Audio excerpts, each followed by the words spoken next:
وای د جنۍ دپاره نمره او برزه نوم کې خل څنګه دي؟ نمره او برزه نوم کې خل دواړه جایز دي. او نمره دا د نمر نه دی، نمر پړانګ ته وایي، او نمره هغه کپړې ته ویلی کېږي چې پای کې لکیري وي. او برزه دا د بروز نه دی، او بروز ښکاره کېدو ته وایي، دغه معنی ده. یو کس وایي چې د قضای عمرې باره کې څه حکم دی؟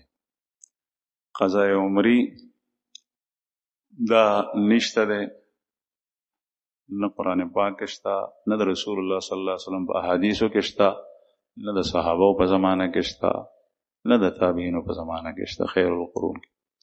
او قضای عمرې دې ته وایي چې بعضې خلک په رمضان کې په وروستۍ جمعه کې مزونه وکړي 15. دی وایي چې د ټول ژوند مزونه راوګرځېدل. که چېرې دا وی نو د الله رسول نه به د قضا مز مبارکې دا نور احکام بیا نو صادر. د قضا مز حکم دا دی چې کوم مزونه تا نه قضا شي بیا هغه ټول به راړې. او که ته وایې چې دا ډېر زیات دي نو ته خپل همت وکړه، ملا وتړه، او چې کله دې قدم واغشتو مزونه دې شروع کړل نو کېدای شي الله درته ټول معاف کړي. وایي چې د سحر جمع ولاړه ده او سنت پاتې دي رانه، نو په جمع کې به شریک کېږم او که سنت به کوم. چې پوهېږې چې دویم رکعت کې امام نیوی شم په قیام کې نو بیا سنت وکړه. خو سنت په هغه ځای کې مه کوه چې کوم ځای جمع ولاړه ده. لکه دا حال دی په دې کې جمع ولاړه ده سحر، نو ته سنت بهر په غولي کې وکړه، په برنډه کې وکړه، لاندې ځای کې وکړه. او چې کله پوهېږې چې دویم رکعت هم امام سره نشم نیوی نو بیا سنت پرې د جمع کې شریک شه. یو کس وایي چې مسواک مې وکړو، د هغې نه وروسته بیا چې کوم دی نو د روټۍ یو خصوص هغه په خوله کې و، هغه تیر شو، نو روژې باندې څه اثر په روزي و که نه؟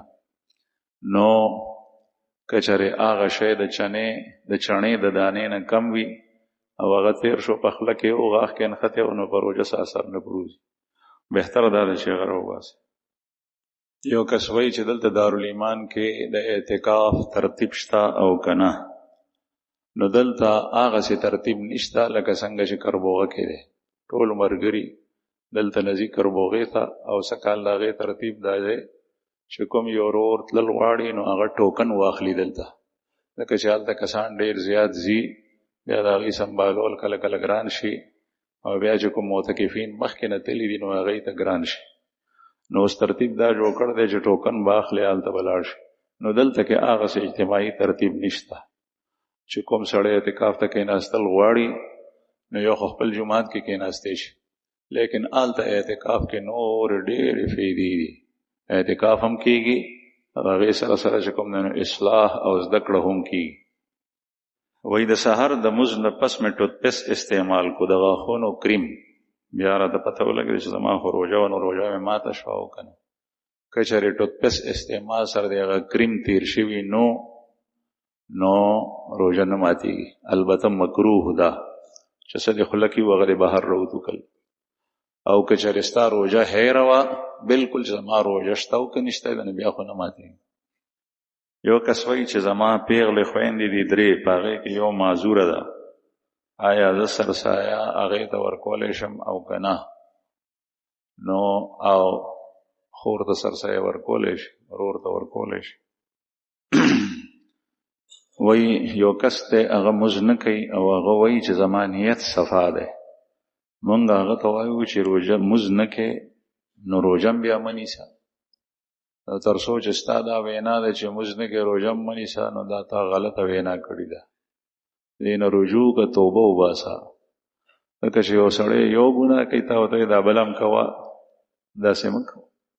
هغه یو حکم مات کړی او تا ورته بل هم یاد کړو، نو دا طریقه نه ده چې مز کوي دا روژه نیسي. دا ډېره ښه خبره ده، او د مز ورته وایه چې مز هم کو، ځکه چې ټول دین دا دی. او هغه چې وایي چې زما نیت صفا دی نو دا مز د نیت دپاره نه دی، دا مز د الله بیل حکم دی. روژه د خدای بیل حکم دی، زکات د خدای بیل حکم دی. هر یو حکم په هغې سره ادا کولو باندې ادا کېږي. روژې نیو سره مز نه ادا کېږي، مز کولو سره روژه نه ادا کېږي، او روژې نیو سره زکات نه ادا کېږي، زکات سره روژه نه ادا کېږي. هر یو بیل بیل حکم دی، دا بیل بیل په خپل خپل ځای به راړي. وایي چې د احرام د خلاصولو نه مخکې د احرام نه د وتو نه مخکې که چېرې د زنانه ویښته ښکاره شول څادر یې د سر نه لرې شو د ویښتو پرې کولو دپاره نو په دې باندې صدقه یا دم شته او که نه نشته پې باندې وایي صلات تسبیح کې څلور قل ویل دا څنګه دي دا دغسې ویلی شي لیکن که ته دا وی چې په دې کې صلات تسبیح ویلو کې د دې څلورو قلو ثواب دی خاص نو دا نشته دی دا بیا د ځان نه خبره ده یو کس وایي چې پلار بهر دی بهر ملک او ښځه او بچي په پاکستان کې دي نو سرسایه چې دی د ښځې او د بچو ورکوي نو په کوم حساب به ورکوي نو که دلته په پاکستان کې ښځه سرسایه ورکوي نو د پاکستان په حساب به ورکوي او که بهر دا سړی ورکوي نو دی به د هغه ځای په حساب سره سرسایه ورکوي بل تپوس یې کړی دی چې یو مسافر د کرایې په کمره کې پاتې کېږي او ده سره دوه هندوان دي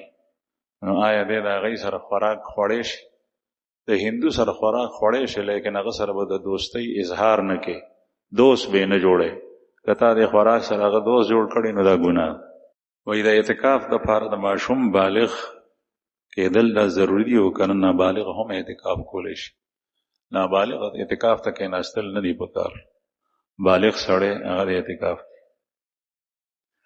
په اعتکاف کې اعتکاف کوونکی معتکف اذان او اقامت کولی شي او که نه نو جواب دا دی چې او کولی شي اذان هم کولی شي او اقامت هم کولی شي هغه وخت کې که چېرې اذان جومات کې دن نه کېږي چې ورپسې بهر نوځي بل تپوس یې کړی دی چې معتکف اعتکاف ته ناست دی د پښمني اعلان کولی شي که نه او کولی شي په جومات کې دننه یو کس وایي چې زه بیمار یم تقریبا یو کال وشو زه چې خوراک وخورم نو هغه واپس الټۍ کړم دې سره زما روژه ماتېږي که نه نه ماتېږي روژه دې روژه نیسه حدیث مبارک کې راځي الصوم مما دخل لا مما خرج روژه د هغه څیزونو ده چې کوم دننه ځي چې کوم بهر راځي د هغې نه ده یو کس وایي چې امام صاحب د ماسخوتن په مونځ کې په ړومبي رکعت کې سورة الفیل ووی او په دویم رکعت کې سورة العصر ووی او چې الا الذين امنوا وعملوا الصالحات ته ورسېدو نو بیا مخکې سورې 3 حصه تلاوت که فلهم اجر غیر ممنون دا مونځ وشو که نه مونځ وشو حاصل شوی نه دی یو کس وایي چې یو سړی دی هغه اعتکاف ته ناست دی هغه د جومات صفایي کولی شي که نه یا چې څوک صفایي کوي د هغه سره مدد کولی شي که نه او کولی شي مدد صفایي کولی شي لیکن د جومات د حد نه به بهر نوځي لکه جومات نه بهر جارو والي نو هغې سره اعتکاف ماتېږي بل تپوس یې کړی دی چې بغیر ضرورته یعنی غسل پې نه اوړېدلی اعتکاف ته ناست دی او لامبي نو په جومات کې دننه لامبلی شي خو جومات کې خو د لامبلو اوبه نشي تویولی نن سبا جوماتونه صفا دي او جومات نه بهر دی نشي وتی د داسې غسل لپاره چې هغه واجب نه وایي یو سید چې هغه یتیم دی لیکن دی سید نن سبا مهنګایي ډېره ده هر یو شی ګران دی هغه ته څوک سرسایه زکات صدقات ورکوي نو دا اخیستی شي او که نه سید حکم دا دی چې ستا په محله کې سید غریب دی زنانه ده یا نارینه هلک دی یا بوډا د محلې خلکو ته پکار دی چې د هغې غریب سید د خپل مال نه د زکات نه علاوه د هغه سره تعاون کوي او که خدای خوشحالی او د الله رسول خوشحالی او د هغې نه علاوه دا اخیستل هغې ته جایز نه دي زکات مخکې نه دا مسله داسې را روانه لیکن اوس بعضې حضرات دا وایي چې وخت داسې رالو چې د سید او د څوک تپوس نه کوي غیر سید خو به زکات واخلي هغه به څه وکړي لیکن بل طرف ته به سید نه به هغه ته څوک دغسې ورکوي او نه به زکات ورکوي هغه به سختې ورځې شپې تېرېږي مجبورۍ نه استراري حالت کې بیا خود اخیستی شي خو دغسې ګاونډ خلکو ته پکار دی چې د سید بندوبست وکړي یو کس وایي چې د یو ادارې مشر ته سر یا سر جی ویل ټیک دی او که غلط دی سر یا سر جی دا د انګریزانو لفظ دی دا ټکی مناسب نه دی د هغې اتباع ده پکې وایي چې شوګر مې دی خپه مې زخمي ده اودس کولو په وخت کې د زخمي ځای نه علاوه چې کوم روغ ځای دی نو په هغې باندې مسه کوم او که هغه به وینځم ځکه که چېرې وینځم نو بیا خطره ده چې هغه لونوالی او د اوبو څاڅکي زخم ته راشي او نقصان راورسي تا ته دا پکار دی چې د شوګر والا د زخم د خپې هغه ډېر خطرناکه مسله وي، ته په هغې باندې پټۍ ولګو او دس کوه او باقي ځای باندې بیا اوبه تویو، په هغې باندې د پټۍ لګولې د جبیره، نو هغه به انشاءالله زخم ته اوبه نه ځي، او په هغې جبیرې او پټۍ د پاسه لوندې ګوتې راکاږه. یو کس وایي چې آیا د صحابه کرامو په زمانه کې په تراو کې ختم قرآن ثابت دی او که نه؟ نو او د صحابه په زمانه کې د حضرات خلفاو په زمانه کې تراویح او په تراو کې قرآن پاک دا ثابت دی. رسول الله صلی الله علیه وسلم مبارک په خپله په کثرت سره روایات دي چې په ړومبۍ شپه باندې ودرېدو، خلکو ته یې ویې راشئ تاسو ته مونځ کوم، دا مونځ د تراو. پیغمبر علیه الصلاة والسلام ودرېدو او مونځ یې وکړو، اوږد مونځ یې وکړو.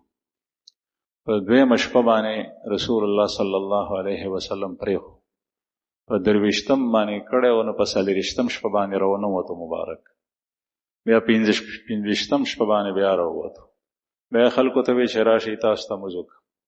بیا ورپسې صحابه ودرېدل، نو بیا یې د هغې نه ډېر ناوخته کړو، ډېره برخه یې پکې د قرآن پاک ووی.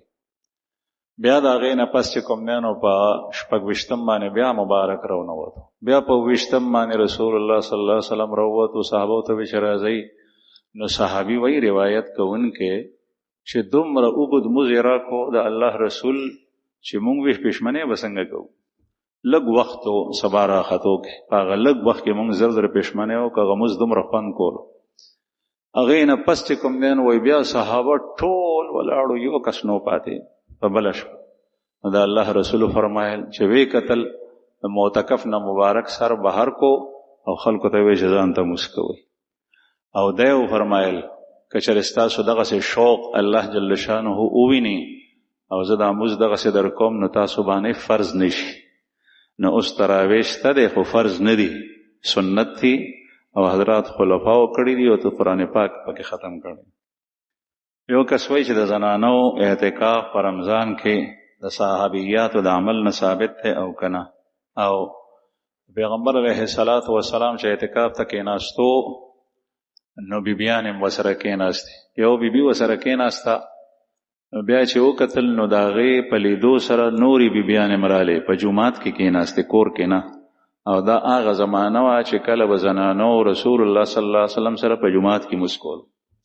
بل د نبی کریم صلی الله علیه وسلم د بیبیانو کوټې د جومات په دې اړخ کې متصل وې، څه اخوا هم وې څه د جومات دیوال کې، نو نږدې وې. نو خپل خپل دروازې نه راوتې دي، ځان ته یې جونګړې جوړې کړي، په هغې کېناستې.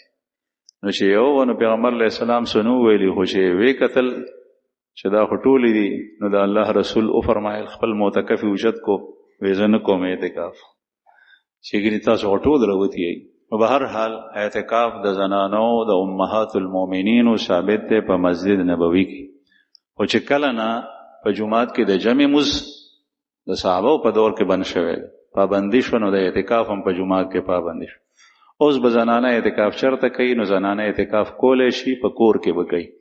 او د هغې طریقه دا ده چې په کور کې ځان ته یو ځای مختص کړي چې دا زما جومات دی.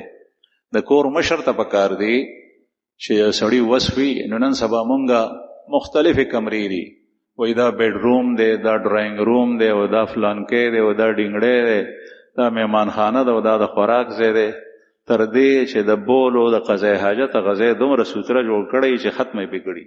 لیکن چې کوم شی نی نو هغه جومات دی، جومات یې په کور کې نه. نو جومات دپاره هم په کور کې ځان ځای جوړول پکار دی. که ته د خټو لوټو کور جوړی نو یو ځای مختص که چې دا جومات دی. بیا په هغې کې څه کول پکار دی؟